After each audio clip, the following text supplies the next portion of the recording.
I like, generally speaking, Pete Hegseth's message, which is we are going to establish a military fighting force. Donald Trump signed an executive order getting rid of DEI, and I have no idea what that has to do with killing people and breaking things, but I have a more optimistic, positive view of the direction of America's military with Pete Hegseth at the realm and the getting rid of DEI. What's your perception on that one? Yeah, in the like the 11th hour, just before the vote was taken, there was Senate debate, and some of those who were against him were saying, "Look, why do you have to go after this guy that's never been in charge of a big company? He wasn't a general, so he wasn't in charge of a lot of troops. He was only a major, and that was relatively low level in terms of the hierarchy of the army." And they said, why wouldn't you go after somebody that's in the Republican Party that's like has been, in all of these kinds of categories? And they said, like Mark Esper or like James Mattis, those are the guys. They passed 98-2, et cetera. And I'm like, okay, that's the last thing that we need right now. Those are status quo guys that don't want to change anything, that were very unsuccessful. You may remember James Mattis actually left office because he had a tantrum that Trump wanted to withdraw our troops from Syria, so he resigned over that. So he pushed back. Not only would he not support the president, he didn't have the foresight to see that that's not in America's interest. Right. That's not the person we need, somebody from the status quo who's been in the defense industry and all this kind of stuff. We need somebody with some fresh thinking. Now, Hegseth doesn't come in with a great view. I mean, he's got some genuine skeletons in his closet, and that has to be considered. But his focus and what he's saying anyway, and I'm going to give him the benefit of the doubt and give him a chance to say if he's going to action with his words. He says he wants to reform the military, wants to bring the warrior ethos back, which as a warfighter, that excites me. He wants to bring high standards back and one standard for everybody. You either meet it or you move out. The bottom line is what is going to make the Army stronger or the military stronger, and that is the right focus. Well, and I think that will assist in large measure to get more people interested in enlisting, because I think all this woke ideology has really turned off a lot of very patriotic young people who otherwise might have signed up to serve their country.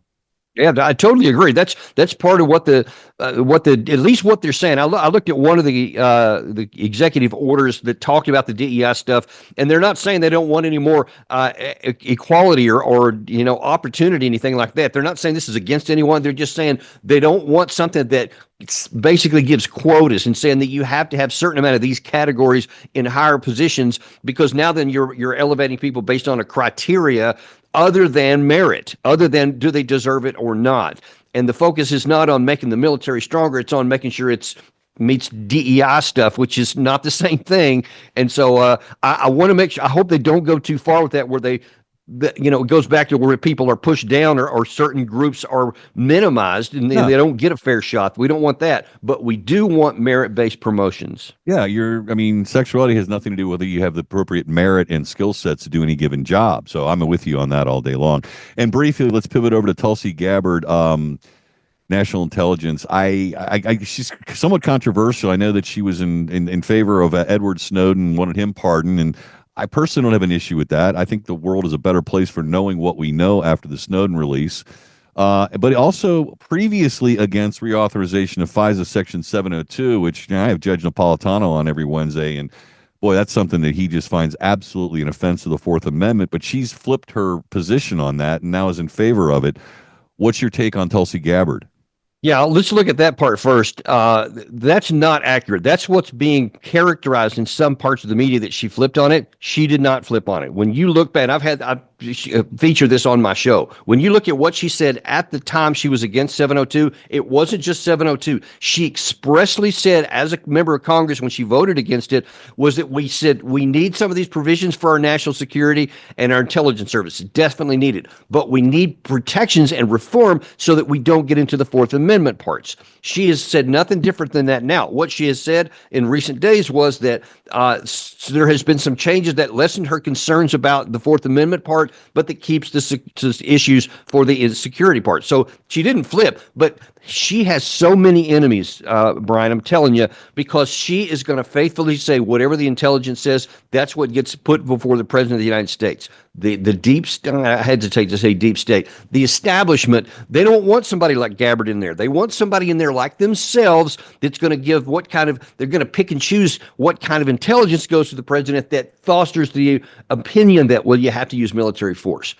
All they do is they want somebody that's like them that's going to keep saying force, force, force, military, military. They don't want somebody that may say, hey, sir, intelligence says this, so we actually don't need to use military power here. We can use other instruments of national military power.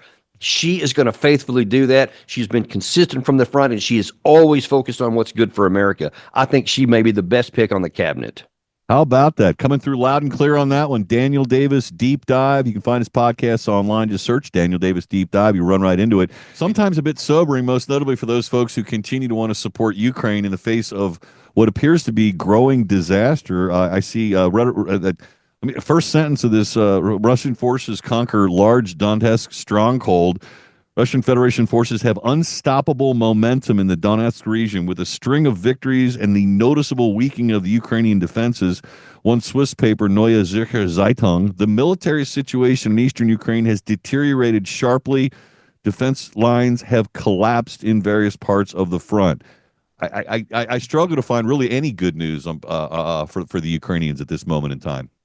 Well, there's not any on the battlefield. I can assure you that, because concurrent with that information, there's also reports from the Ukraine side, from their minister of, from their four-star General Sersky, the guy in charge of their armed forces, that they're saying, hey, we're not recruiting enough people even to meet losses. So the number of losses they have per month is not offset by the new people coming in. And what that tells you, aside from just that the numbers, the net is shrinking, it also tells you that every time they get somebody with some experience, they get killed or taken off the battlefield and they come in with a fresh. So they're constantly getting rid of all their experience. At the same time, you also have new reports that 2 additional brigades, that newly formed brigades. One was trained in France, and 1,700 people fled the battlefield before they even left and got to the front. Then they had another one, a 157th Brigade, just this week, also collapsed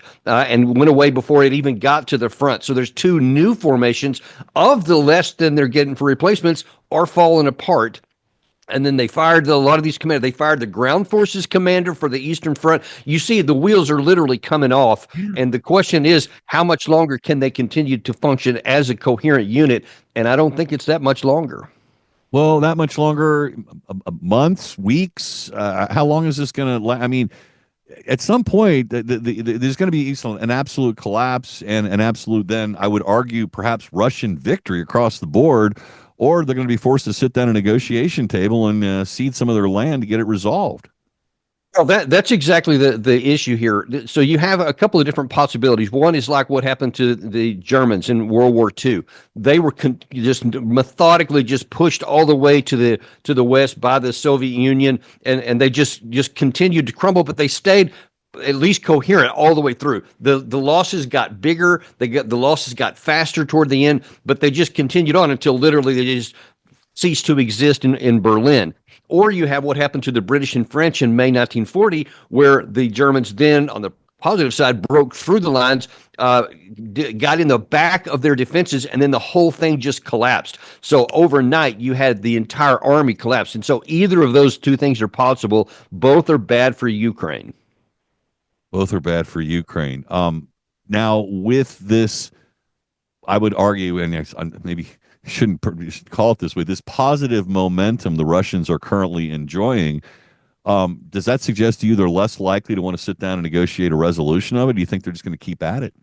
Well, this is the reality. They are definitely willing to have a negotiated settlement. They have been emphatic about that from the beginning. They're emphatic about it right now. But that's not the same thing that may be in the mind of Trump or his supporters, which is that they think that they can negotiate a good deal at the current line of contact that's going to be good for Zelensky and good for Kiev. That's just not in the cards, I'm afraid, Brian. What he's saying, the Russian side is saying, we'll negotiate for all the land that we want, which means land you haven't lost in battle yet, all of the administrative borders of those 4 provinces.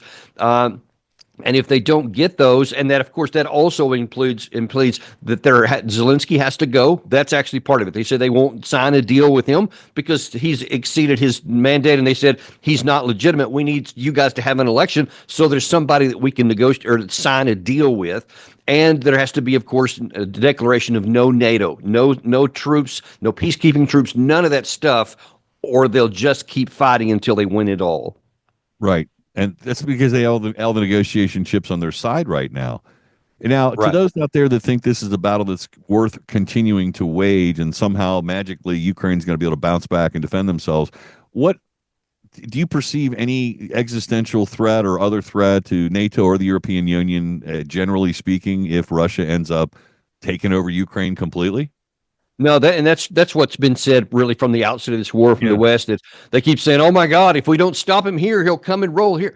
No, there's the Russians don't have the capacity, in my view. I mean, they don't even have the capacity. If they had the desire, they don't have the capacity to launch into a war in NATO, because they know it doesn't even matter so much whether their conventional military could defeat the West, and probably in the Baltics they could, because the Russian army is now, because we didn't end this early, instead of the about 1 million it was in February 2022, it's 1.5 million active duty troops. Now troops that are sustained, they're trained, they've got the lot of combat experience, and their industrial capacity behind them is like a juggernaut. But they understand that if they go into NATO, now then you have Article 5 issues and three nuclear powers on the other side that could come into play. And Russia's not going to want to say, hey, we fought this whole war to get security on our western flank, and then we're going to take action that almost certainly would precipitate a nuclear response from the other side. They're not going to do that because it's not in their interest to do so. Not because we have to trust them or anything else. It's just not in their interest. So if we bring this to an end, then all this stuff gets off the table, and there's this ugly business of reconstruction and where all that's going to go. It's going to linger for a generation, but better to start that now than later on with even more death. Yeah, I mean, and I just have to observe it's taken Russia this long to get as far as they did in one single country. Exactly. So That is compare exactly that to right. the entire might of the United States and the entire NATO countries. So I concur with your assessment on that. As much tea leaf reading as we can do. Pivoting over,